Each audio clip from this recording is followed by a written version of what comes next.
Beauty. Testing, testing. It's the Willy Show. Starting in five, 4, 3, 2, 1. So, hello and welcome back to the 18th episode of the Willy Show. I'm back in the studio today with a friend of mine who helped me through really probably my darkest time. Peter Hallet is a clinical psychologist over at North Adelaide Oncology. It was where I saw you, at least. Yep. And I had 2 or 3 sessions with him, and, you know, it hasn't been the first psych I saw, but definitely the most influential to really help me move through a pretty hard time. I think where I was coming from like a weird, like, what's the purpose of my life if I've been given this terminal? Yeah. How do you get your head around it? How do you do that? Like, you know, it's an incredibly hard thing. Yep. And I remember coming to you being like, you know, I wish I had relationship problems or job troubles because I could walk out the door of a relationship. I could walk out the door of my job. Yep. I could tell them to stick up their ass and fuck off. Yeah, for sure. I wish, and everyone else wishes, we could do that to cancer as well. Yep. So I was like, where do I start with that? Yep. And, you know, in short, we'll go over this more, but you were probably the first one to say, you're not a bucket list sort of person. No. Like, once you got to know me a bit, then you started going into it. Yep. And I've always been a massive one for, you know, go and see a professional like yourself. Yep. And I've thrown your name around there a bit here and there. Might help a brother out somewhere. So thank you, Peter, for coming on the show. Happy to. It's a great chance to talk about it. I guess trying to reach out to people to give them ideas about what to do, and I guess the very varied nature that coping with a cancer diagnosis can really spin people out for a while. Yeah, for sure. And not only cancer, you know, it's life in general. Absolutely. You know, I think in life we often, at some point in time in our lives, everyone gets curveballs thrown their way, and it ends up being what do you do with it when you get the tough stuff and you got to put your shoulder to the stone and work out what do I do here. Yeah. And first off, like, what is your actual job description? You're a clinical psychologist, but what is that? Or what is the difference first between a normal psych? Yep. I would say normal psych, Normal and psych. a clinical psych. A lot in terms of all psychologists, I think have a broad range of experience and skills. The people who are clinical psychologists have a level of either further study or they've done some endorsement to get recognition with the Psychology Board of Australia. The psychologists that are generally registered are very good clinicians as well. And often I think what matters when you talk about it with psychology, it's the connection that you have with the therapist. Yeah. If you've got a good connection, then it's likely to work. Yeah, for sure. And I think that was one of the big take-home points I give for people is a psych, and the way I break it down for me is have a psych who you would have a beer with on the weekend. Absolutely. Yeah, because I remember I saw one guy who was a hell of a nice guy, like incredibly nice guy, but he just wasn't my sort of guy. Yeah. I was like, oh, look, you'd piss me off if I was at a pub with you. Yeah. And when I know coming in, I immediately sort of felt comfortable with yourself, and it was like, you know, more of a chat than a clinical sort of, you know, do this, do that. Yeah. And I think in terms of, look, the first time you catch up with a psych, I think it's almost like all this stuff's going around in people's head, and the first session really is very much about hearing the story, trying to get a sense of what's happening for the person. And I think it's a delicate balance between getting the information we need, but not being so structured that we, you know, come off being cold and indifferent with it all. Because there's a great value, I think, from a psychological point of view. It's one of the few times in life where you literally get to talk to someone for an hour, get to tell them about what's going on in your head, and you don't necessarily get jumped into solutions or, you know, don't feel this way or don't feel that way. You literally get to talk about yourself for an hour. Yeah. And there's some subtle questioning and kicking things around. But there's something for a lot of people, just getting it out seems to give them some perspective on stuff. Yeah, I agree. Like, it's almost like you've got your phone down for an hour. Absolutely. You're sitting there with just a person who, you know, you're not going to probably see. If you don't want to see them again, you don't have to. You don't come back. Yeah, and that third, sort of a third party to look over things. Absolutely. Yeah. Yeah. And I think in terms of hearing people tell their stories, often they see things differently. They can get some different perspective. And we can, part of our job also as a psychologist is to, be very focused on tools and strategies for people to use and subtly question around other ways of looking at this. Yeah. And are you looking more for them to sort of find their own solution in their head? Yeah, look, it's really interesting in terms of, I think part of our questioning that we do is really about getting people to identify stuff they've done in the past that's actually worked, but they've lost touch with it all. Mm. I think part of it also, though, is giving them some new tools and strategies that they haven't come across before. Yeah. So I think it's a bit of a, look, what's worked in the past? Tell us about, if you've had tough times in the past, how did you get through that? What did you learn about yourself when you were going through that? What are the skills that helped you get through that? And often even talking about that, people will go, oh, I can remember when I did that, I started walking again and that seemed to make things better. Yeah. You sort of go, well, if it worked last time, it'll probably work this time. Yeah, for sure. And it almost feels a bit with the psych, like a sort of a duck in a pond where the psych, is just asking you questions, yet their brain and like the duck's feet underwater going like, fuck. But, you're, yes, that's the whole thing is you're there coming, oh, Matt, so, when you're overseas or this, and I'm thinking, this guy's just asking me questions, but really in your head, we are thinking churning over the whole time. We are thinking all the time. There's a, it's ironic because it looks like a conversation and it is a conversation. But there's a lot of structure around how we ask questions. There's a lot of thinking about how we structure things. And there's also trying to make sure that we're connecting with the person. Yeah. I mean, we are listening. I think one of the things I hold on to more than anything in healthcare is that every interaction is a human interaction. And so we have to be real in the room as well. We have to be present. We have to, but also have a conversation around it all and be real about that. And there are strong emotions in the room quite often that we need to acknowledge and feel a bit of. Yeah, because I guess most of, and correct me if I'm wrong, but a lot of people you see are dealing with cancer. Yeah, a lot of people I see are dealing with cancer and cancer diagnoses. Yeah, and I guess that's such a hard one to get not only your own head around, but they might have just absolutely sprung out of the blue on them. Absolutely. Look, for many people, it's no warning, no awareness, and in the space of 24 hours, life as they know it has flipped upside down for a while. Yeah.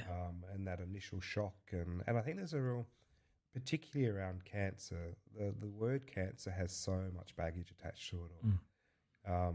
I often talk about the language of cancer, and if you think about it, it wasn't that long ago that we used to call it, people used to call it the big C, almost this word that was unmentionable.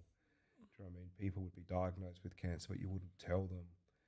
Family members wouldn't want people to know because they don't want to be fearful of them. And often there's a residual lag around that. People still have a view about cancer, about what they saw maybe 30 or 40 years ago.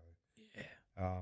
Even though treatments have got better, there's been improvements, but still a long way to go. You know what I mean? Yeah, and what do you see? Like, is there an initial, like your first you're diagnosed with your first sort of appointments with people? Yep. Do you find a trend towards them being like angry or sad, or is there a trend there? Well, I think what I worked out, and when I first started working in the field of cancer, that literally happened quite randomly, and it would never be a field that I would have picked up. What I learned very quickly is that I had to get rid of all the stereotypes I had about cancer really quickly, and I had to learn to approach every session with a sense of curiosity to see how people are getting their head around it. So, what is it that they want to get out of coming here? So sometimes in terms of there's immense sadness, around it all, and sometimes there's a lot of anger. Particularly, for people who have done everything right in their life, they've exercised, they've eaten well, they've taken care of themselves, they've managed their stress levels and then they get cancer, and there's a sense of the injustice of it all. And I think it begs us to ask the unanswerable questions. Why does terrible things happen to good people. Yeah. And our brain tries to find an answer for that which has no answer. Mm. So it can be overwhelming. Yeah. That relates a lot, that I was there too. I was like, I've done everything right. Yep. And I've got this. Yeah. Yeah. And I'd sort of almost tell people, give up on that endless loop of trying to find an answer for it. Because it doesn't exist. There is no answer. And it's almost like our brain tries, like it's got this unsolvable problem, so it keeps on kicking it over, trying to find an answer for that where there is no answer. Yeah. And trying to let go of that and find a different focus, I think, is the really important thing for people. Yeah, for sure. And I guess a lot of people are staring down, the unknown of where does this go? Does it go to chemo or this or death? Absolutely. And I think the unknown's a real challenge again, because I think uncertainty we struggle to sit with. It's actually easier sometimes to go to the worst case scenario or the best case scenario, but just that not knowing doesn't let people develop a plan of action until they know. And it's often that uncertainty. We see it when people have a scan and they're waiting for the results. The uncertainty that it brings up for people can become quite challenging. Yeah, because I know in my own health, like mental health, as far as that is, the hardest days for me are between the scan I get and seeing the doctor. Absolutely. Because at some point I will get a scan that starts going bad. Yep. And I'm like, is it this one? Is it next one? Is it, and that unknown is the unknown, so waiting hard. for it, and this build up and then the release if you get good news around it all. Yeah. And managing that time between scans and results is a real challenge for people. Yeah, I've always found keeping myself busy. That's absolutely. That's well, I encourage people to have a plan and go keep yourself busy. Do stuff that you like, that you nurture yourself, and don't be left alone with your thoughts. Yeah. And acknowledge that it will be whatever it's going to be, as difficult as that is.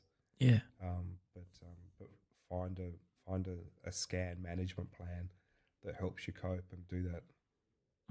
Yeah, it's a hard thing with cancers, because it's not, I guess your advice to people can be, or you need to find a management plan for this, and whatever. It's not.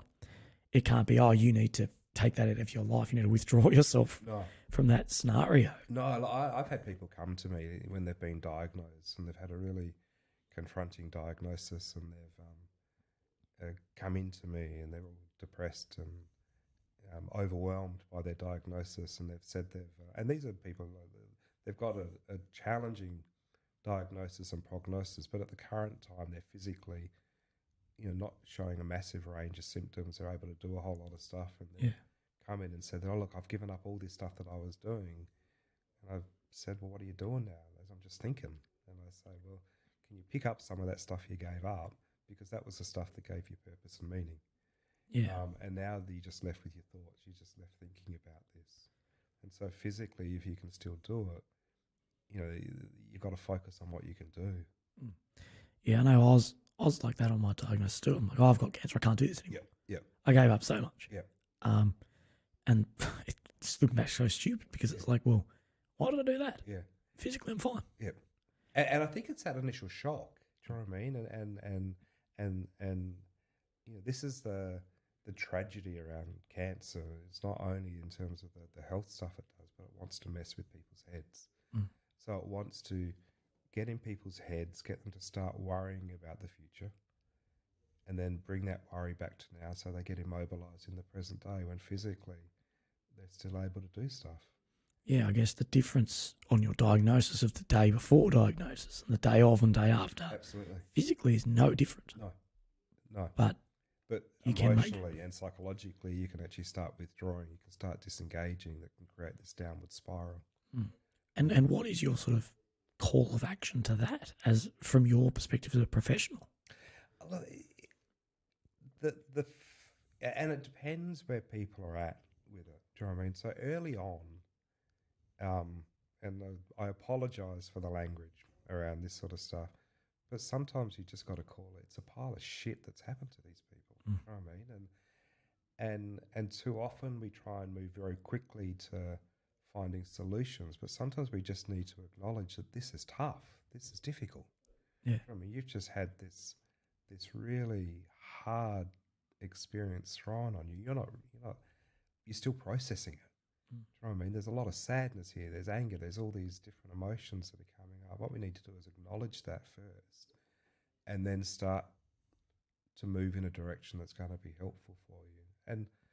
And hopefully, in the midst of this really difficult time, you'll find something that you can do with this. You know what I mean? I think there's this sense in life that we can't control always what's thrown our way. You can work out how we're going to cope with it and what we're going to do with it. Yeah, and it's one of those days of diagnosis like that. And I remember you actually talking to me about this. I was like, because you brought up that you can develop PTSD from diagnosis. Yeah, it and I was was quite traumatizing. Yeah, and I challenged you. I was like, no, you can't. People get it from getting blown up or shot at. And you pretty much questioned me back. You're like, but what do you do if you get shot at? Yeah. Like, I go to ground and I do it. What do you do if you get blown up? Or what do you do if you get brought into like a clinical room and get told you've got cancer? And I'm like, see, you've never been trained. You never even thought over it in your head. No. And often that's the challenge because no one's got any reference point on what to do when you get a cancer diagnosis. It's so... It's almost unbelievable. I pinch myself in the out being like, surely that didn't actually happen. Yeah, well, and for people, a number of people I've seen when physically they're really well and they've got this diagnosis that's almost a mismatch for them. They hear the diagnosis that they've got a disease that may well be life-limiting, or will shorten their life in some way. And physically they feel well. Do you know what I mean? And so there's this disconnect to go, are you sure you've got the right person here? Yeah. Do you know what I mean? Because I actually feel okay here. I'm not showing a lot of symptoms. And so even getting their head around that is really, really difficult. Yeah, it's something I struggle with a lot because I still do. Yeah. Is I go into a doctor, like I saw Charlie Teo yesterday and my surgeons last week, and I was like, yep, look, this is the diagnosis the next couple of years, blah, blah, blah. Yep. And I'll be like, but I'm fine. Yep. I actually think the easiest part of my mental journey, I'll say through this, was when I was sick on chemo. Because I felt like a cancer patient. Absolutely. I looked like one. I felt like one. I was one. Now that I'm fine, I'm like, no, they're full of shit. Yeah, it's not me. It's just check the details on that. Double check those lads. Do you know what I mean? To make sure it's right, because it feels surreal. Yeah. Do you know what I mean? In terms of the disconnect between the message the doctors tell people when they've got these really challenging diagnoses and when they feel, it just doesn't match and they feel surreal, even though it's real. Yeah. It's such a hard one. Refinding that purpose. Yeah. For me that was my main thing. Yeah. I had no purpose, and from a non-religious background, being non-religious, like I think a lot of people probably fall to their faith. Yeah. And me, I didn't have that. No. And I had nowhere to go. Yeah. That purpose is very, very difficult to find. Yeah. And purpose is critical. Do you know what I mean? In terms of, because purpose and meaning in life is what gets us up in the morning. Yeah. Purpose and meaning in life is what gets us going, what keeps us doing stuff. And purpose and meaning, and particularly when we can contribute to something that's a bit bigger than us, is really rewarding. Yeah. And that's what I was struggling with when I came to yourself. Yeah. And I think I sort of found it in you saying, well, you should write this down and have your story told. Yeah. And then that sort of, being a millennial, I transferred that into my language and started my Instagram and things like these podcasts and everything. And that gave me a purpose, I guess, to something bigger than myself. Yeah.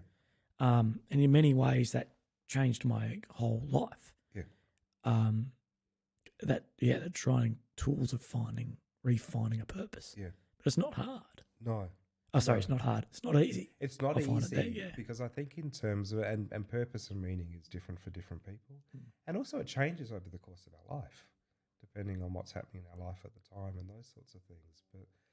But I think it becomes essential when people have been diagnosed with cancer. You've got to have something to direct your energy at, because once you've got the treatment team around you that you're happy with, and they're managing your care and that sort of stuff,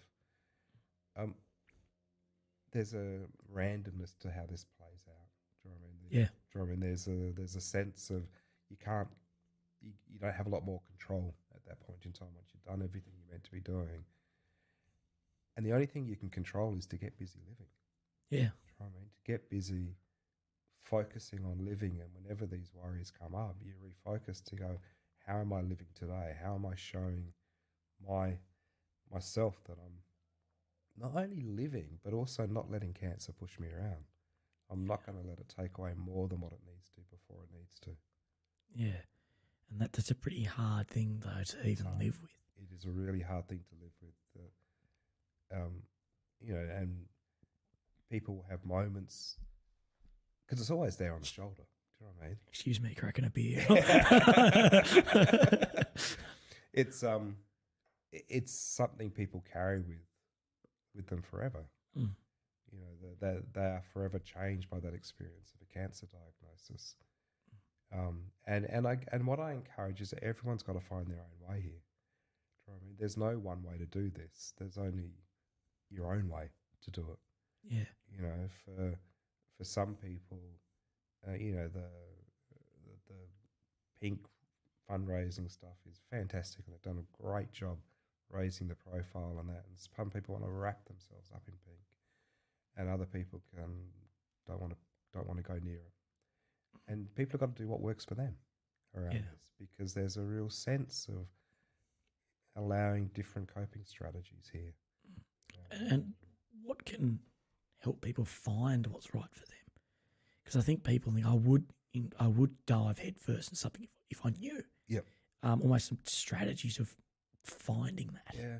And I think that's where the conversation comes about, to go, you know, to really ask people what gives them meaning, what matters to them, what have they enjoyed doing in the past, what's the stuff that you immerse yourself in and you lose track of time when you do it, what's the stuff that, you know, gives you passion, gives you a purpose, gives you a way of focusing on stuff that matters. You know, it's about really going back through what people have done in their life to find where some of that is with it all. And, you know, often you have conversations about what they did when they were younger, you know, and it really varies for different people.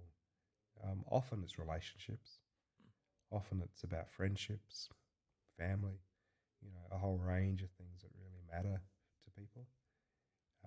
But often through that conversation of talking to people about the stuff they've done in the past, they can reconnect with some of the stuff that really does matter to them. Yeah, so would you sort of be like, you know, relook over your past, you know, see what is truly important to you, and then sort of refocus, rekindle onto that? Absolutely, trying to refocus. You know, often it is about, you know, what have you done in the past where you've had difficult times? What was the stuff that helped get you through it? What did you learn about yourself when you did that? You know, what helped you manage that? I'm big on talking to people about what jobs they do, because I think in terms of jobs define us in particular ways. You know, we see the world through the eyes of how our job is a little bit, and you know, the hobbies they've done in the past. You know, because all that gives you a bit of an indication about the stuff and what they need to get motivated. You know, what is it that gets you up in the morning? What is it that drives you? What is it that, you know, the stuff that you're striving towards that makes a difference for you? I remember one of the ones you said to me, and I come back to this quite often in my life, was you went like, well, Matt, what does your gut tell you about this cancer? Yeah. Like, don't worry about the doctors down the other room are saying. What does your gut say? Yeah. I'm like, well, I think my gut says I'm going to be all right. Yeah. And you being like, well, live your life as if that's how you're going to be. Yeah. Live your life how your gut tells you. Yeah. And that actually resonated with me a lot at the time. Yeah. Look, if you can not think about it, if you can just, because you can still do stuff, and you know, you've done a huge amount of stuff. I tried to. over recent times, you know, there's almost a sense of not giving too much air to this disease, apart from following the stuff that you need to follow. It's about getting on with your life, living a rich, full and meaningful life, doing the stuff that matters, and trying to get out of your head as much as you can. Because when people get into their head with it all, it can get pretty dark at times. Yeah. Do you think that getting into the head is just due to they had so much on, and then cancer can make the whole world boring? Like you might not be at work anymore, or study or whatever you're doing, and now your whole focus, the 24 hours of your day, with your 12 awake hours, the focus has gone from productive things to cancer. Absolutely. And then is that when they tend to get in their head and talk themselves out of it? I think there's something quite unique about a cancer diagnosis and the treatment that follows, that life is continuing on a path, and then at time of diagnosis it kicks off a whole process around scanning, imaging, multiple different doctors quite often, and this period of uncertainty while they're working out what's happening, what the treatment's going to be, all of those sorts of processes. And then the routine of life gets interrupted by treatment. Yeah. And in the space of that time, the routine of getting up and working and all that suddenly gets interrupted by treatment and a lot more time to think. Yeah. You know what I mean? There's so much more time to think and pause and reflect. And often it's rare that we get that time to self-reflect in life. Yeah. It's just a really tough way to get it. And if you're not good at, if you haven't learned how to manage your thinking processes around that, if you tend to do lots of ruminating and thinking and that sort of stuff, it can be quite overwhelming because you've suddenly got no distractions like you had before. Yeah, it's incredibly hard. Yeah. Because I know even, you've got that day, it's not even a crossroad. Your life has been going on a path and just done this. Absolutely. And that everything you do in your future somehow points that way. Absolutely. Is going to be influenced by it. Yeah. I occasionally, when I speak at events, whatever, I sort of use a very similar Brian Cox, he's a scientist, but he's astrophysicist. He does a talk about black holes where he's talking about the time and the space, and he's going, once you've passed a certain part of the black hole, I'm terrible with remembering names, but it's like every bit of the future time of where you are here, once you've passed, everything you're doing is heading towards here. There's nothing that's heading, because you have a cone. Explaining this terribly, but you have like a cone of time of things you can affect. Yeah. And at some point, once you've crossed like the event horizon, I've got words here somewhere. Once you've crossed the event horizon, every single thing in your future will be pointing towards the singularity at the center of the black hole. Yeah. And sometimes I talk about my treatment of like, I was it's like I've been brought over that event horizon that where I could go in life was anywhere on this scale. Now with this cancer being like almost like a black hole as such, being the singularity of my life, every single thing I've ever done or can do now, somehow the time leads into that. Absolutely. Yeah. And it's such that I don't honestly think there's any day that changes your life as much as cancer does. No. Even having children, it does, but things go on. It's a happy time. Yeah. But that diagnosis it's a rough one. It's horrific. It is. And there can be this whole, not only as we live our life, but we imagine what our life's going to be. And so suddenly that's thrown into disarray. Yeah. And so there's not only loss of now and dealing with the health issues, but there's fears and potential loss about the imagined future and what that might look like. Yeah. And you can lose yourself in that. You can. You can be completely swamped by it all and become immensely fearful about the future. And one of the tricks around when we get really anxious and worried about the future, our brain changes how it processes information. So it moves to this threat bias state where it just sees things as scarier. It's designed that way from an evolutionary point of view, but suddenly the future seems much darker and scarier. And then those feelings get brought back to the now and people get immobilized by it all. And do you find that's with most things, like that you find everything scarier? Because I know now that, cancer scares me. Yep. But now things that would never have scared me now do. Like I go for a ride on a mountain bike and I just wouldn't have been scared of doing something. And now it seems like, I put it down to a lot of loss of fitness. But do you think it could almost be Look, I think there's an awareness of your own mortality. Mm. Do you know what I mean? I think and to think about our own mortality is a confronting thing to do. And we know when we look at the research around coping with a cancer diagnosis, people who are younger struggle more. Yeah. Because there's no rationalisation that works for it. No. Do you know what I mean? And I guess when as we get older, we see and experience more people who are confronting different diagnoses with it all, around that all. Yeah. The other thing also though is that the experience is different depending on what the prognosis is for people. And do you ever find that sometimes the worse the prognosis, sometimes it's almost a better because they're given a date, a time, rather than some that are a bit of a watch and wait. Yeah.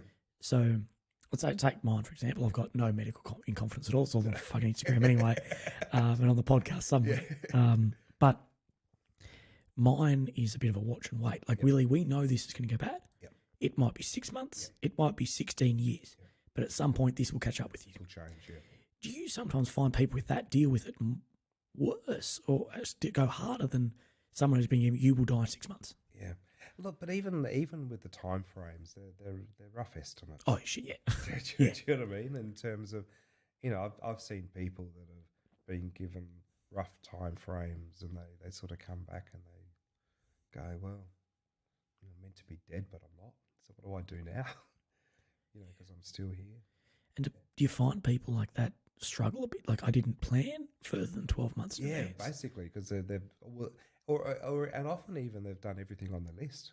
Do you know what I mean? If they've used a bucket list mentality, they've ticked everything off and they go, what do I do now? I'm just hanging around waiting. Do you know what I mean? Yeah. Do you know what I mean? But I think the other thing to remember is for a lot of people with cancer, it's a curative condition. Do you know, they have a curative treatment. But they're forever touched by it all. Yeah, and that's something I'll sort of point out here is, I think, and we talked earlier in the podcast about cancer being a bit of a, you shy away from it, like we don't speak about cancer. Yeah. That, yes, a lot of people do die of cancer, but there's also a shitload of people get cured and live through it. I think it's more, it's almost the loud minority of the minority of people that die from cancer. It affects so many that everyone with cancer says, I'm going to die. Absolutely. That's right, because of the history that people's experience is attached to the word cancer, what the people who they've seen who have been affected by it.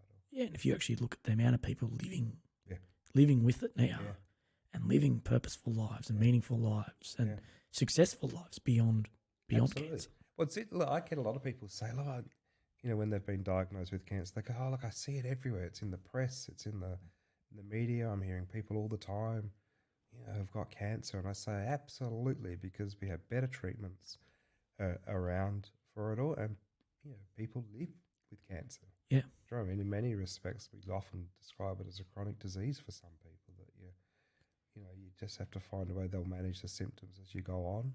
Yeah, and there's a broad spectrum here around the whole outcome for people with it all.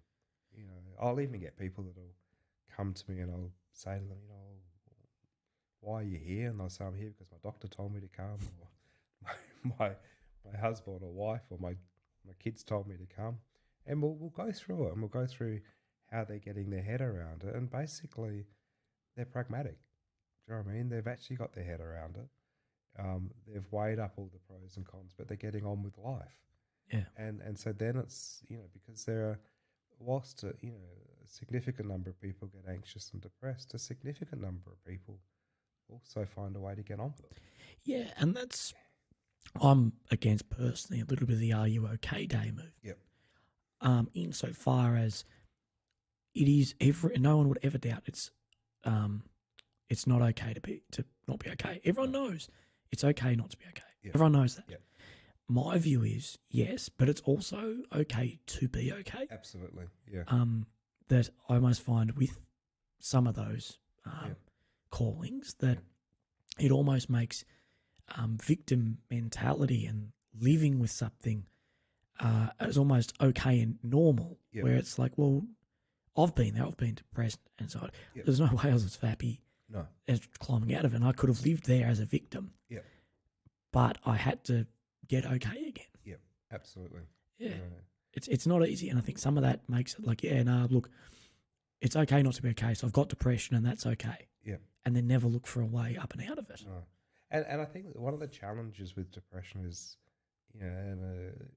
it's so immobilizing for people. Do you know what I mean? And depending on what the experience has been, whether it is a reaction to a situation or whether it's been a more lifelong struggle for people. Yeah. Do you know what I mean? And so the very symptoms of depression immobilize people, though. If you suddenly don't sleep well, you feel more tired and lethargic, you don't see any point in anything, people slowly disconnect from their world. Yeah. And then they get the attacks of I can't be bothered, what's the point? The getting motivated and moving again can be really, really difficult. Yeah, of course. With it all. And I guess in terms of what all those days are about as much as anything is encouraging to ask the question, to go, how you're travelling. And I guess that's what I've really noticed, even over recent years. I see a lot more blokes talking about stuff. Yeah. And having conversations that there's no way they would have 15 years ago. Yeah, and do you see that as a great thing? I think it's great for people to talk about stuff. I think it it takes away some of the bravado that we can have sometimes to go, look, this is a real issue. Because often, when people get really depressed, we just need to hold them for a while, carry them over that time. Yeah. Until things will seem a bit different. Give them some strategies, some appropriate treatment and medication if that's needed. And do you ever find as a psych that you're just a third person? Like, they have come to you because they just want to tell you what's happened. Like, I say if you're depressed, I'm too ashamed to tell my wife or my kids or my mates. Yeah. You're I'm a stranger. You're Professor X to me. Yeah. I'm just going to come to a stranger, offload everything, and after that, like, it's off my chest. Absolutely. See you, I'll see you around. Yeah, look, and again, sometimes I will see people for one session, and literally it is, let's just kick it around and see what's happening here. Often it ends up being more than that, but I'm also a great believer that people know what they need too. Yeah. Sometimes we'll leave it, have a chat, offload. Let's talk about some different ways of managing it and looking at it differently. Because I have this other adage as well that I say to lots of people: look, life's too short to spend it in a consulting room. Actually, I'm going to stop you there and you continue on with this in a sec, because I remember you telling me, you're like, Matt, I don't care if you cancel the appointment half an hour before you come in. You're better off spending your hour doing something you enjoy than spend your whole day to get to North Adelaide to see me for an hour, travel an hour home. If you've got something better to do it, because that's healthier. If you wake up and you're going, look, I'm actually okay and I don't even know whether I need to see my psych today. The other psychs out there won't like me saying this, but it's because I work in cancer and oncology. Do you know what I mean? And that's what I say to a lot of my people. I say, look, if you wake up and you're not sure whether you need to see me, but you're actually feeling pretty good, go to the beach. Catch up with some friends with it all. I'm cool with it. Do you know what I mean? I've got other sources of income here. It's not about that. Yeah. But because, I'm aware how much time people when they're having treatment are spending in consulting rooms. Yeah. Waiting for appointments and that sort of stuff. And, you don't want to do more than what you need to with that. Yeah. And most of the other stuff you can't negotiate it because you got to. And I'm not saying, cancel your psych appointments every time. But people have said to me sometimes, look, I wasn't sure what we were going to talk about today. I wasn't sure whether I needed to come.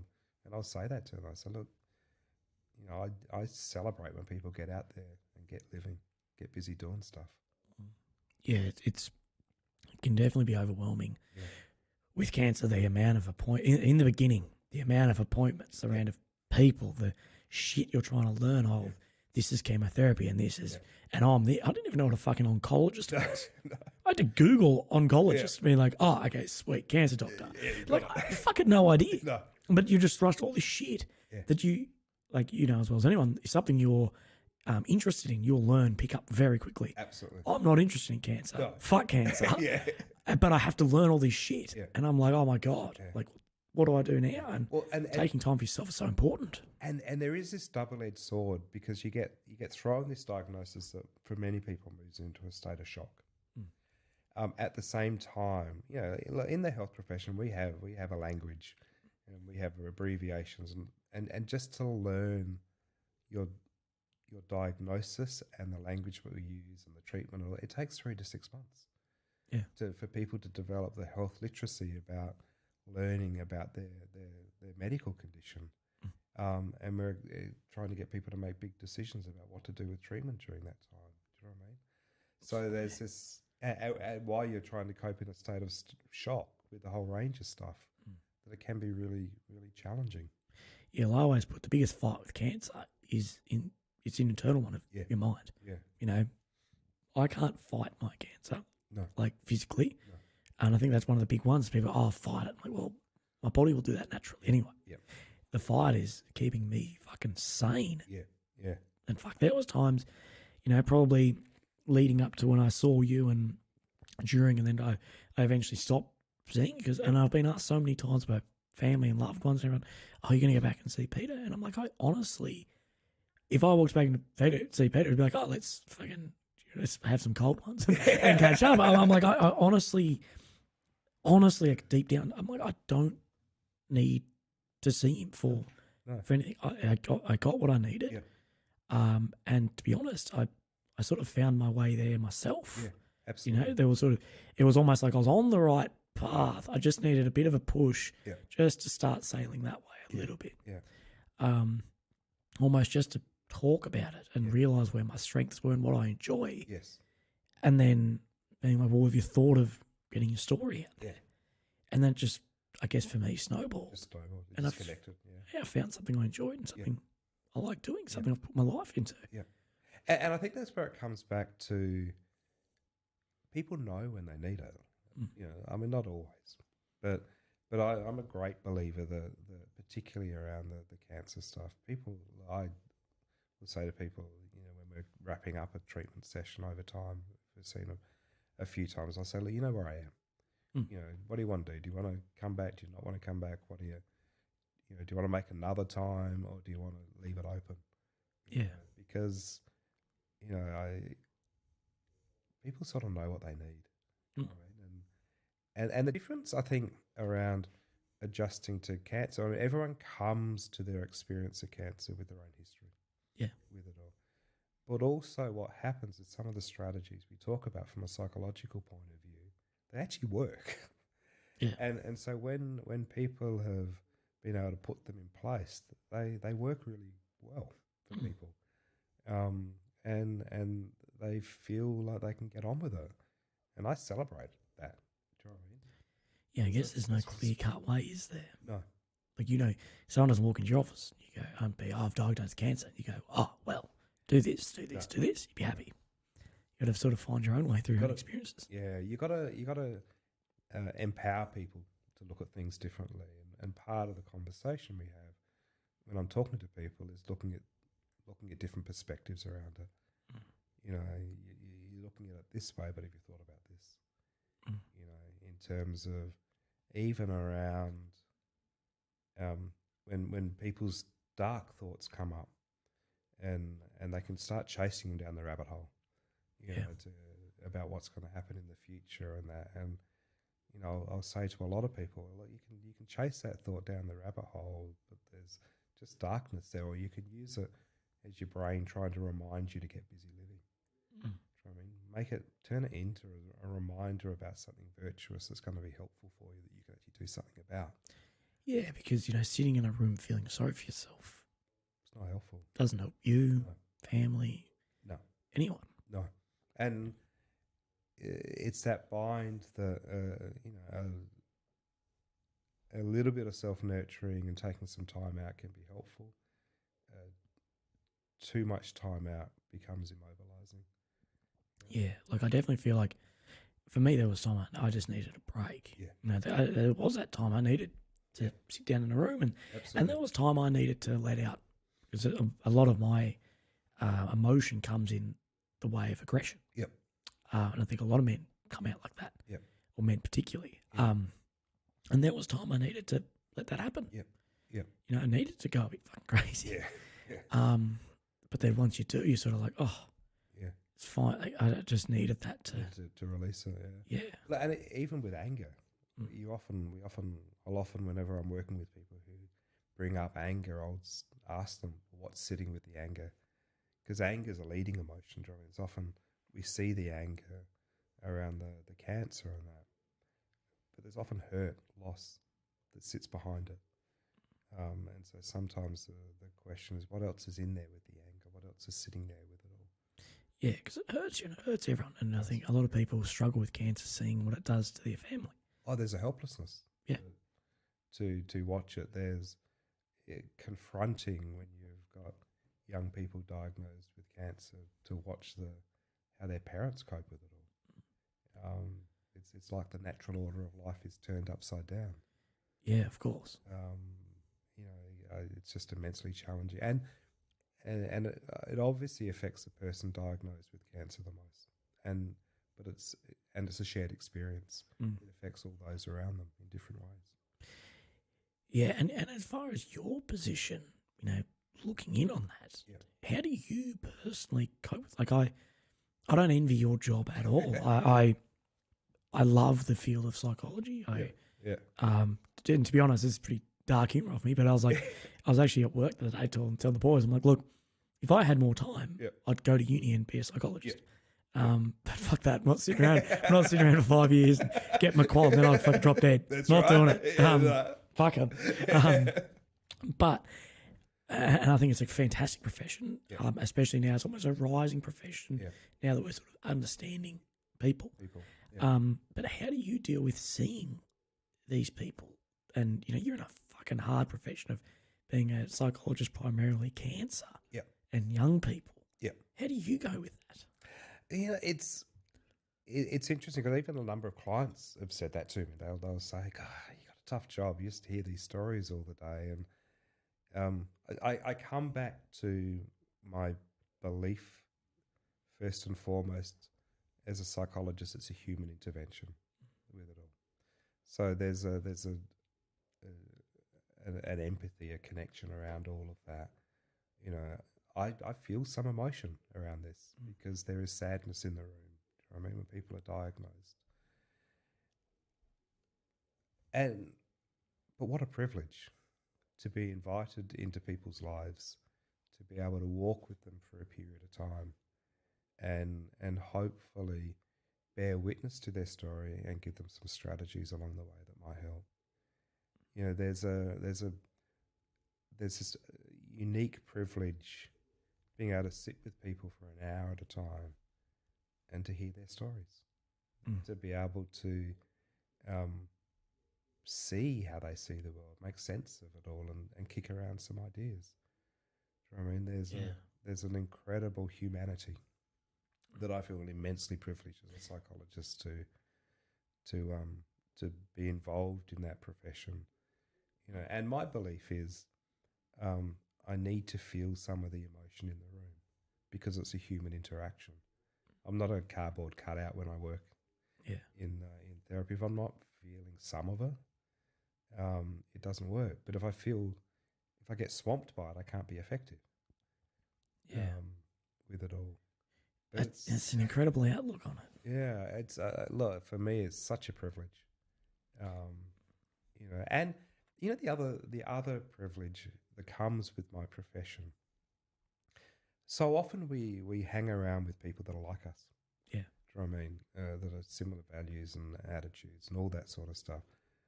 I get to hear the stories of people from very diverse backgrounds. Do you know what I mean? I get to see how so many people see the world so differently. And there's an incredible privilege in that. Yeah, and I guess people are sharing with you who, to them, they don't know who you are from bar or so. Stranger. Yet they are trusting you and telling you absolutely things that they've probably never told anyone. No. There are was trying to explain to my daughter what I do, and she's 12 now. Mm.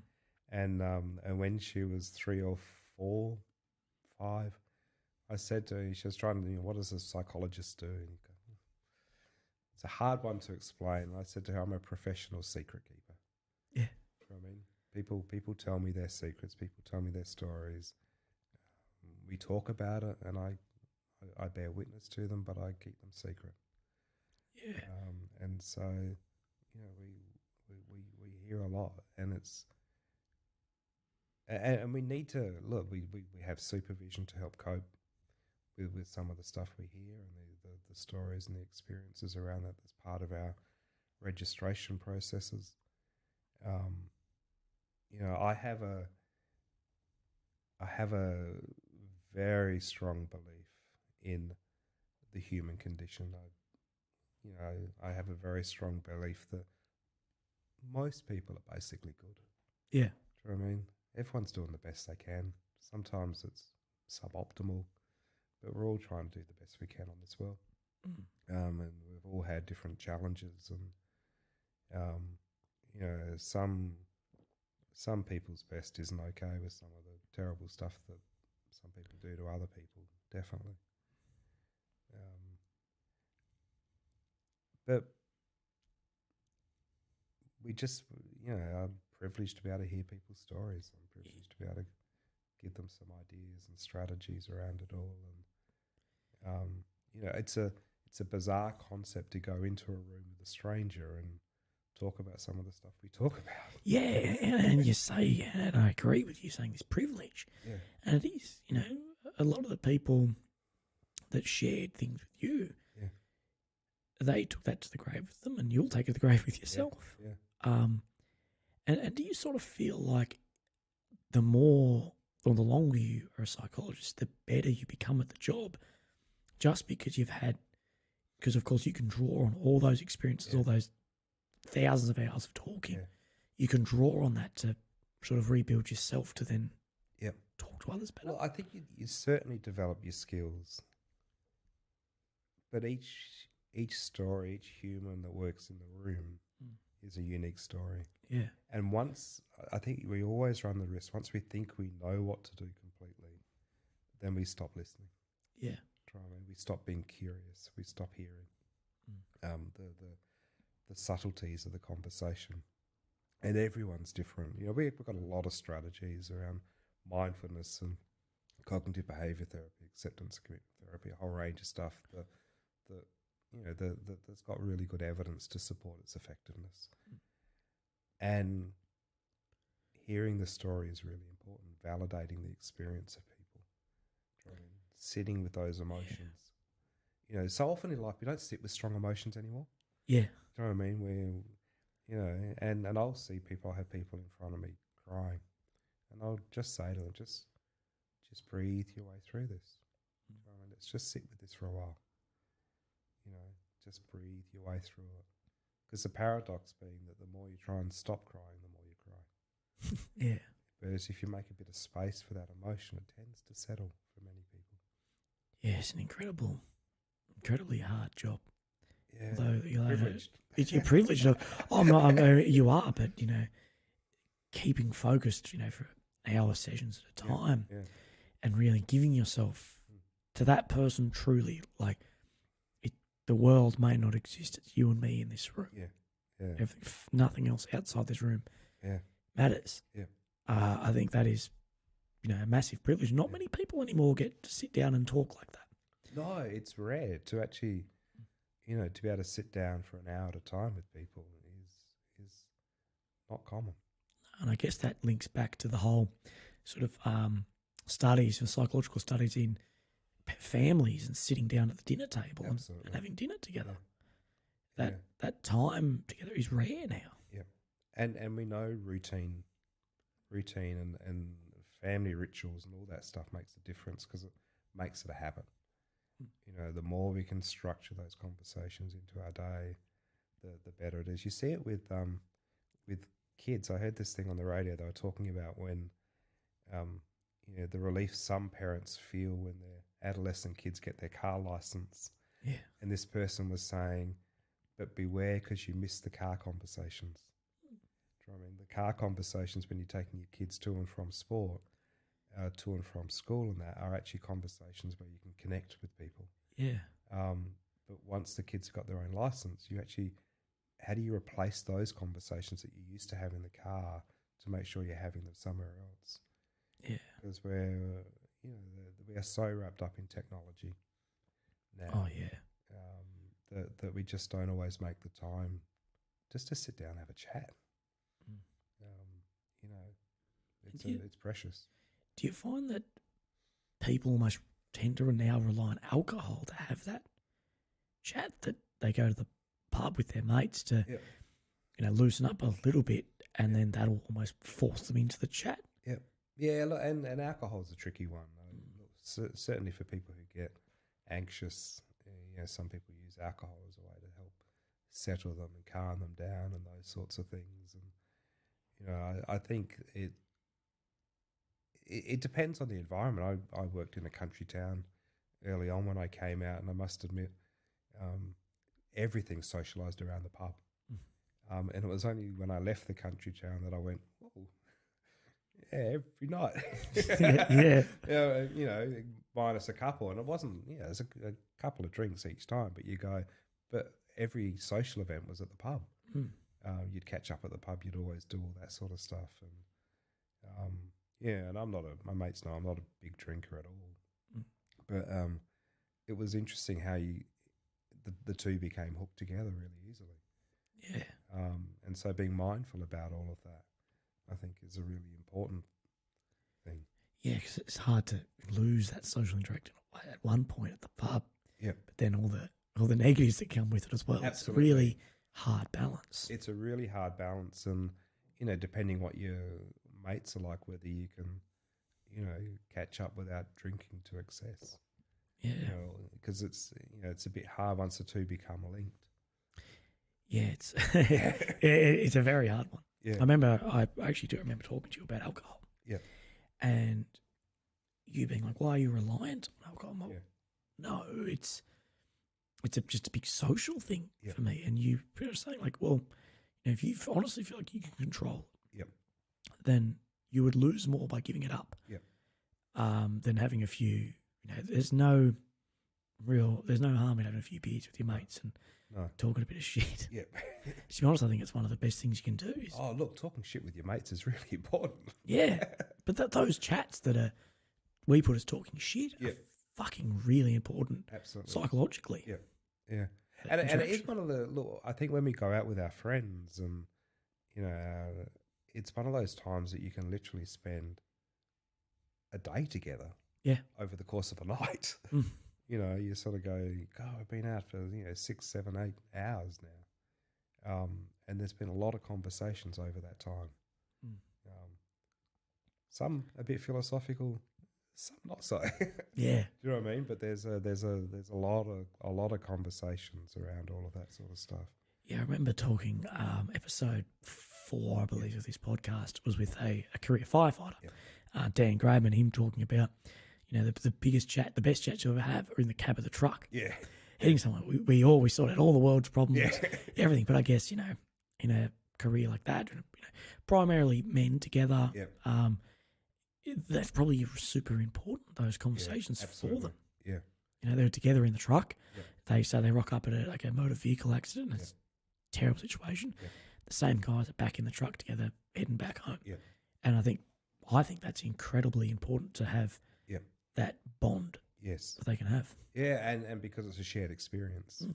The stuff, almost never knowing completely what they're going to see when they get there. Yeah. And then being able to debrief at some level or connect as a team. Yeah. About what's happened and how they're moving on.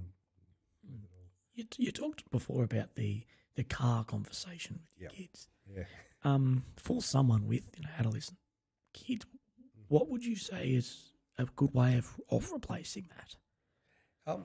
Look, again, I think it depends on the person. Yeah. Do you know what I mean? In terms of, I'm a great believer, the more you can structure conversation around an activity. And I often say this to blokes, often, when blokes catch up, a lot of our conversation is side by side. We're sitting at the footy together, we're talking. We're sitting fishing together, we're talking. We're sitting at the bar, we're talking. Yeah. Do you know what I mean? It's often the conversation happens while we're doing something. And so if you've got adolescents now, find something that you can do together. Yeah. And adolescents can be challenging to engage with at different times. Yeah. Particularly with boundaries around social media. I know so many parents struggle with social media and putting boundaries around that. Why do you think it is that men tend to have side by side conversations? Look, I've always been curious about it. Do you know what I mean? And who knows whether it goes back? Yeah, I'm a great believer. A lot of the secrets come back to evolution. And when we would have been hunting in packs, we would have been very side by side. Yeah, of course. With it all. There's something that it's not quite so threatening as face on. Yeah. Do you know what I mean? Yeah, because it can be very hard just talking to a guy. Yeah. Sort of like you and me are doing now, Yeah, but this is an interview style. No. But it could be really hard with one of your mates sitting down being face to across the table from each other. Yeah, it's not something I think men particularly naturally do. And evolution would, like you say, that does explain a lot of that. Hunting, your side-by-side talks. Yeah. And I know some of the best conversations I've had with guys is in the gym. Yeah. You're in the gym, you sort of, it's a bit competitive, you're working hard. Yep. And it is a side-by-side conversation more than face on. Face on. Yeah. And it's often, some of the best men conversations happen when you're doing stuff. Yeah, for sure. That's what I like about the men sheds, because, it's an opportunity to have conversations while people are doing stuff. Yeah, for sure. I remember I had a while back, I wanted to actually run these podcasts as like a carpool podcast. Yeah. So like we would literally just jump in the car, mic'd up, and just go do fucking manies down Hindley Street or something and just be talking, because I think so many people would open up brilliantly. The conversation, if you ask parents about their kids, and I know with my daughter, the conversations we have in the car are different. Do you know what I mean? I think it's because I think anyway, you're slightly distracted. Absolutely. So that sort of, imagine you've got 100 IQ. Yeah. Because it's taking 10% of your brain, you're probably at 90. Yeah. You're a bit more vulnerable and you can talk a bit of shit. Yeah. Yeah. Yeah, it's definitely different. There's something about a car. Yeah, I've got a mate who loves the road trip. Of pack all the mates in the car and off you go. Yeah. Yeah, fucking oath. It's every Uber driver out there. I know all your shit. That's right. And as far as and I know we're talking a lot about men, but we can't help it. We're two blokes. Yeah. Do you think it's very important for those like the men's shed? You mentioned you're a big fan of. Yeah. Do you see that the more this is coming sort of a front, like there's more of it happening, the better men's health is becoming? Look, I think in terms of the more men can talk about it, the better it is. Do you know what I mean? I think being able to talk about stuff is really important. Yeah. I think we need to strip life back a bit too. Do you know what I mean? I think we can get so caught up in the materialism of life. And I sort of have this saying to go, look, being really, really rich and having the latest stuff and doesn't give you a better quality of life necessarily. Do you know what I mean? Money, there is a saying, we always talk about money doesn't buy happiness. Certainly buys a better quality of misery. So you can have French champagne or sparkling Australian wine of a good quality that you can have rather than $2 bottles or something. But life is full of people who have lots of assets but not happiness. It's almost, there's a risk that excessive materialism just feeds a need of the illusion of happiness. And relationships with our friends, family, is what tends to bring happiness for people. Yeah. There's everyone who listens to this is now going, oh, no shit, man. Probably one of the biggest books that had an impact on my life and my outlook on everything.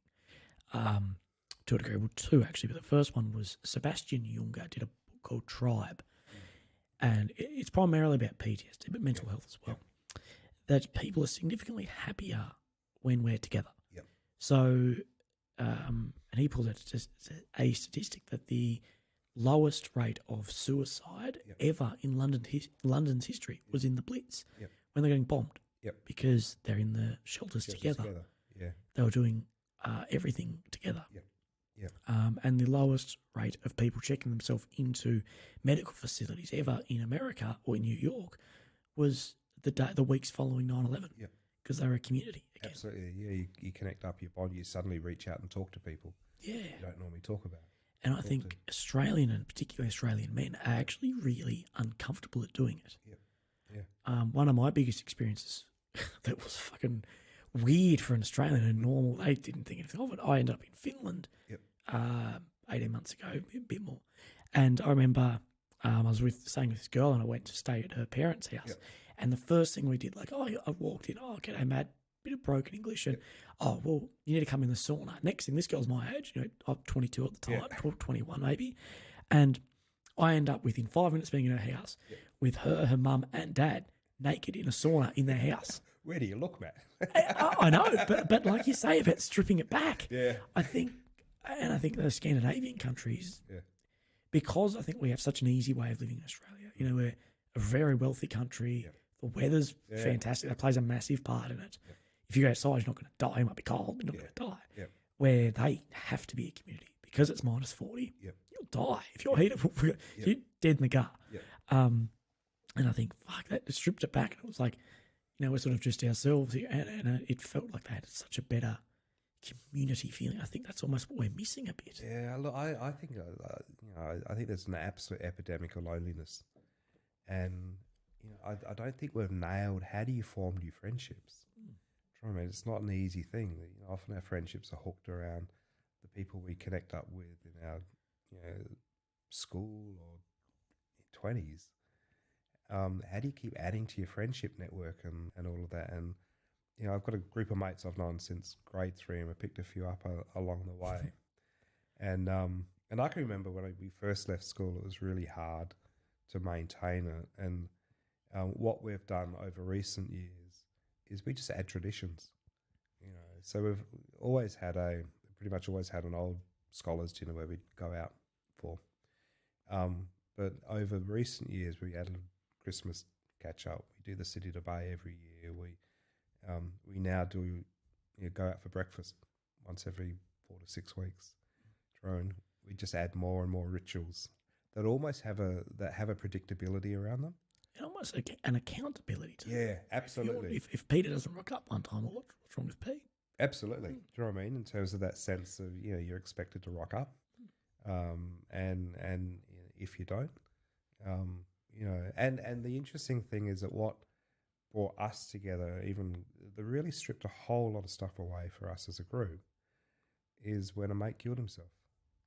I mean, his suicide really stripped away a lot of our bravado, and it just made it real. Yeah, I mean, it's just that sense of what matters is friendship. And so let's make sure that we're being true to what we believe and catching up regularly, doing stuff, spending time together. Yeah, and it is so important to spend quality, decent time with one another. Absolutely. You talk about an epidemic of loneliness in a world where we're more connected than ever. It's ironic, isn't it? Through a 4-inch screen in your phone. Yeah. But that's not connecting. No. Typing away at someone, setting some love heart emojis at the end isn't like giving your mum or your dad or someone a hug and telling you love them. No. Not like that at all. No. And that human connection, do you know what I mean? In terms of, so much of the amount of time people are spending on technology now. And, I'm a 50+ man, so I've got to, going to be, acknowledging that, certainly for the younger generation, they use a lot of technology as a way to connect. It is part of their social connectivity. And the question I always ask people is, is the technology working for you or are you working for the technology? Who's driving the bus here? Because if you can make it work for you, fantastic. But if you're working for it, you've probably got the balance wrong. Yeah, for sure. It's an incredible thing now that we're more interactive with each other socially than ever. Well, it was on social media. Yep. Yet I know I can easily go a day and not speak to a person. Yeah. I know because occasionally I live at this house by myself and I can get up, do whatever, go, and I'm like, I haven't spoken one word to anyone today. Now, sometimes those days are nice. Yeah. Fuck everyone else. But, it's not once in a while it's healthy, but it's not healthy normally. No. And I see that so often on a big city. Like I was in Sydney yesterday, a city of 6 million people, whatever it is. And I get in a train and you look around, everyone's down like this on their phone. Yeah. And it's just like, shit, it's like we weren't even here. No. It's great. It's a weird thing, and that's having like a massive sort of epidemic on people. Yeah, I think it's having a massive impact because, people struggle not to look at their phones. Do you know what I mean? People struggle if they get that ping of a message not to look at it. Yeah. You see people, you go to concerts and people are either texting while the concert's happening and you go, what are you doing? Yeah. Do you know what I mean? Or they're videotaping the whole thing but not experiencing it. Yeah. And you sort of go, it's almost a sense, when people are doing all that videotaping of all the stuff, it's curious as to how often they're going to go back and have a look at it. But they're almost going, I haven't got time to enjoy this now, I'll enjoy it in the future sometime. Whereas you sort of go, look, if you actually just engage with it, just sit with it, let it hear the music, hear the sounds, hear the experience, feel the experience. And I must admit, if I ever do videos, it's always off to the side. I'm never looking through the screen because I want to make sure I'm actually experiencing it, being present. Yeah, it's interesting. And I know that I talked with a pastor a few episodes back about him finding ways of living in the moment. Yep. And to be honest, sort of the silver lining of cancer for me was I learnt to live in that moment so much more. Yeah. And that's what I try and do if I'm sitting here with you, or I'm sitting here having a coffee with someone, or if I'm jumping out of a plane. Yep. It's in that I just want to be me in that. It's so much more personal. Yep. And one of the big ones that I bring back a bit of science is some of the parts of quantum mechanics, quantum theory goes back to things you can interact with can actually exist, and part of that is not really affecting you at all. No. And for all you and me know, sitting here together, nothing outside this room exists. No. It may as well not exist. No. It's not interacting with us. We're not interacting with it. Yeah.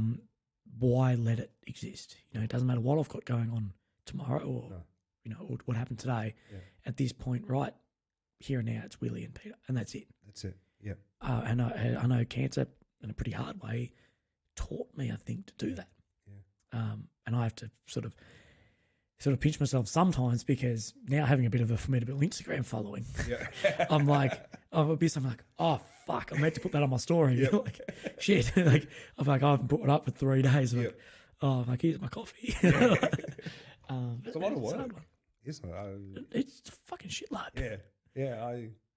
I just look at how much work must be involved for that for a lot of people. Yeah, it's and my whole thing though is I want to reply to every single person's message because I feel like if you've taken the time and effort to write a couple of sentences to me, I will reply to you. Where I feel, and this is my high horse, I'm more important to people than just some girl with her ass out on Instagram. But I'm like, if you've taken the effort to do that for me, I'm going to have that moment of you and me, and I'm going to try and reply with the same sort of effort back to you. Yeah, being present, being focused. And it takes a lot of time. More time in front of a phone than I'd like to. But I feel like they're real conversations too.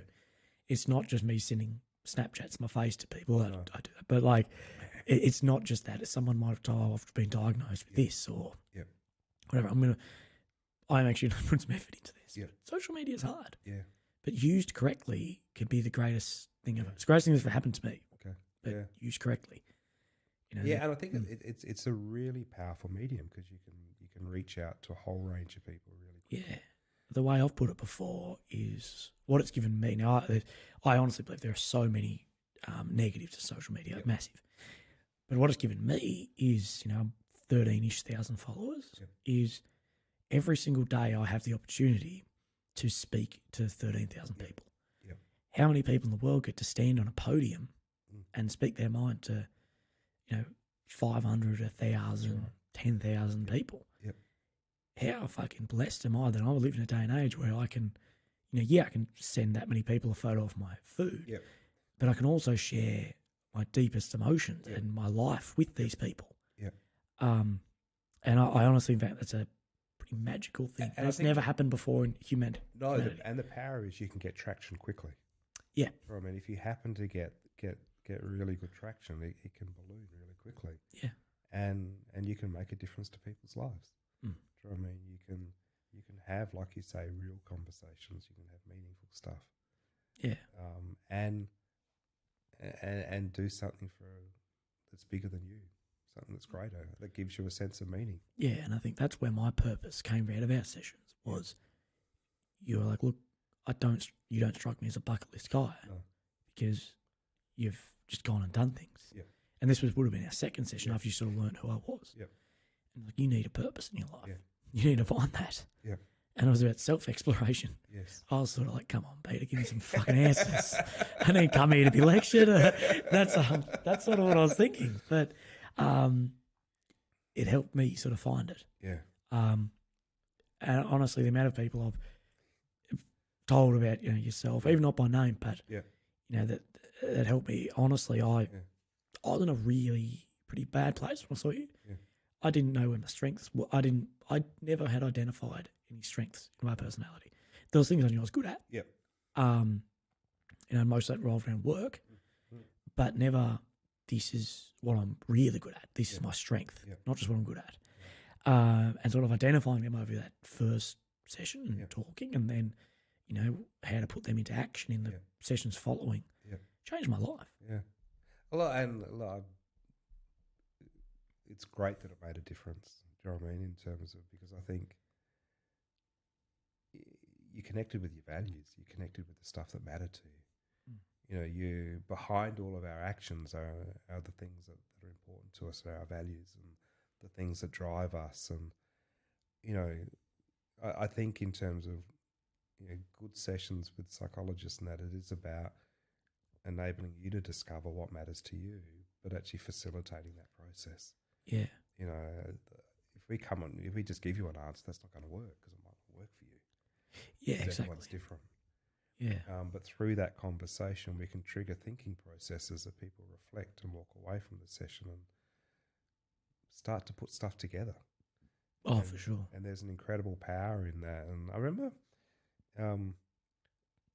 hearing a family therapist in the 90s talk who was saying he had believed he had done his best work when the family he was working with would say, look, we've just sorted this out by ourselves, you didn't do anything. Because there was a sense of what he had truly done is given the empowerment to the person and the family in that situation to actually work out their own problems. Yeah. Guided subtly, so it wasn't coming in with the solution, but it was connecting them up with their own resources to solve their own problems. Yeah. And I think there's an element of that. It's about, realizing that people can find solutions to their problems, but sometimes they've just become disconnected from it. And do you find that they end up having the best outcomes when people find their own solution rather than you really pushing them out? I strongly believe in terms of if we can facilitate people to find the solutions that work best for them, I think they're more likely to stick. It's a bit like if you see a exercise physiologist or a physio and they say you need to exercise, you need to go to the gym. Well, if you don't like going to the gym, that's not going to work. Yeah. Then they might come back and say you need to go and play tennis. But if you don't like tennis, that's not going to work. And I remember going to a workshop on about all of that, a conference a few years ago, and this leading expert on exercise said he often gets asked, what's the best exercise you can do? And he said the best exercise you can do is the exercise you will do. Whatever the exercise is that's going to work for you is the exercise that's the best thing to do. For some people, that's a gym. For other people, it's a game of tennis. For some people, it's hiking. Do you know what I mean? Yeah. And part of it is going, you know, what's the exercise that works best for you, and then do that, rather than saying do this type of exercise. And speaking about exercise, from a psychologist point of view, Yep. I almost said psychologist. Yeah. From a psychologist point of view, Yep. how important is the sort of healthy body, healthy mind? Yeah, look, it's really interesting because I'm after I did my psychology training, I went back and did physiotherapy. So I'm a clinical psychologist and a physiotherapist. With a Hextet. Yeah. First degree, no Hextet. Subsequent degrees with the Hextet. Yeah. And it's really interesting because you go to a psychology conference and they'll talk about the importance of walking and moving and everything like that. And because we know that exercise and being outside, for example, helps with improving mood and those sorts of things. I go to a physio conference and they're talking about mindfulness and pacing yourself with activities and all these sorts of things. And so it feels like I'm at a psychology conference. Do you know what I mean? So there's a blending of mind and body. You know, we know they're interactive. We've known it for a long time, but we're starting to acknowledge and recognize that now. So having, there are three pillars I think that people need. They need to have good nutrition, they need to have good sleeping habits, and they need to have exercise as the foundations to the core fundamentals. Yeah, and then you build upon that everything else. You need to have purpose and meaning. You need to have something where you get a sense of achievement, all the positive psychology stuff about living a rich, full and meaningful life and having really good relationships. Yeah. And I guess, they sort of tend to start falling into place one another as well. Yeah. Yeah, once you start doing stuff with people that you care about, you strengthen your relationship. Because I know my physical health has so much to do with my mental health. Yeah. And sort of my unconscious mental health too. Yeah.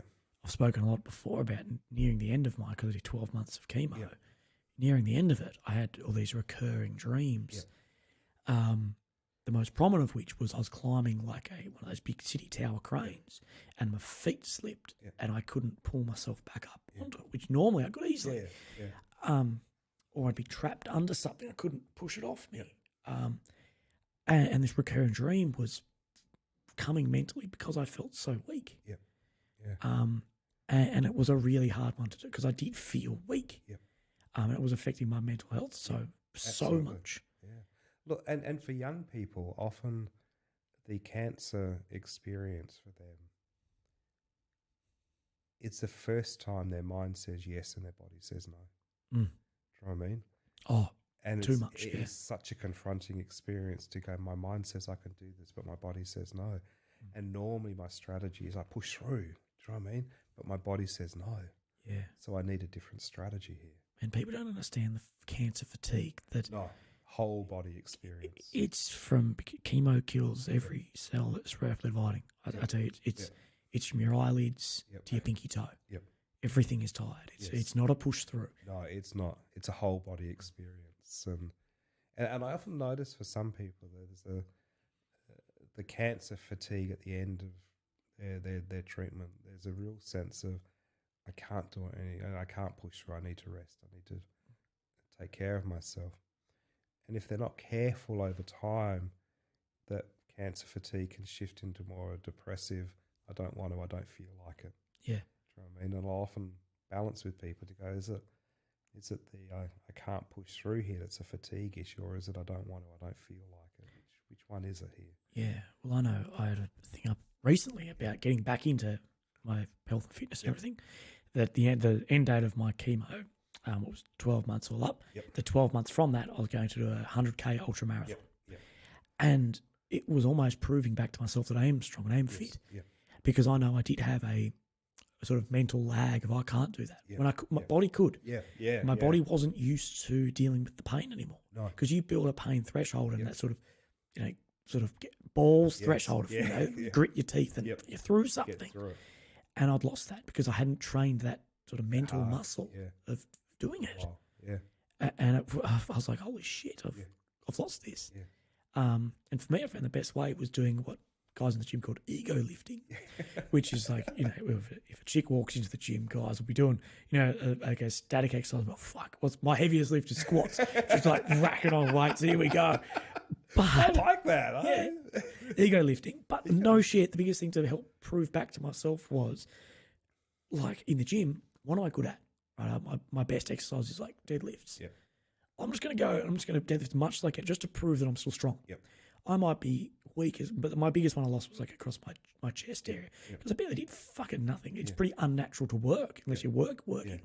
And I was like, well, I'm not going to focus on that because I feel weak doing it. Yep. I'm going to go and I'm just going to do the fucking heaviest thing I can do just to feel good again, feel strong. That strength again, just to reconnect with it all. Yeah. And fucking helped a lot. Yeah. It does. Yeah, and then through that you're reconnecting with your personality, aren't you? You're reconnecting to show yourself that, I've got this, I can push through on this. Do you know what I mean? And again, you learn more about yourself. Yeah. To go, even though my brain says I can't do this, I actually can. I can actually push through here. Yeah. Do you know what I mean? This is the not that it's swamping me completely, but this is the stuff I need to push through on. Do you know what I mean? And I guess something that I had to sort of learn is always to start something well and finish it well. Yep. So, and the two things I was sort of related to for me a lot is I remember being in 11 months, and so I had like the 5 days a week of every month of chemo. Yep. So I was 11 and 0.9% through. Yep. And all I had was my last 4 drugs to take. Yep. And thinking, but if I don't take, that's going to have no change if I don't take those. But I would have never finished it. Yep. So I was like, nah, yes, they're going to make me fucking so much crooker, but I'm going to take them. Yep. And that's where when I'm getting to this running again, I always run out the gate here, and no matter what happens on the run, I'm running back in the gate. Okay. So there's fucking so many times that my neighbour will see me walking past their driveway, and the last 20 metres that I'll run in, just to almost trick my mind that was actually successful. That wasn't a waste of time. That was actually a success. And I think those mantras are really helpful for people that, having a mantra you can say to yourself, start strong, finish strong, all that stuff, because, there are times that, look, through life in general, there are times when we're up against the wall and you've got to pull for your deepest resources to go, this will get better. I have to find a way through here. I've got to find a way to make it different. Yeah. And it's tough.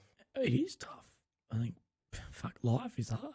Life is hard. Everyone's got stuff happening. I mean, we don't always know what it is, but, at any point in time, lots of people have got stuff happening. Yeah, and a sort of realisation of mine too was, no matter what's happening in your life, the world keeps turning. The world keeps going, And you don't affect it. No. You got to sort of think you're not the centre of this universe. No. Shit happens without you being involved in it. Absolutely. Fuck. And there's a randomness to life. Yeah, and I think, but that's part of the beauty of the ride of life, I think, is, the randomness to it is, it's part of your journey and it's unique. Absolutely. No one will ever live your life again. No. No one ever has, no one ever will. No. You've been given a certain amount of days you'll have. Yep. You can affect that to a degree. Yep. But the randomness, it just happens. Sometimes you have to roll with the punches of things.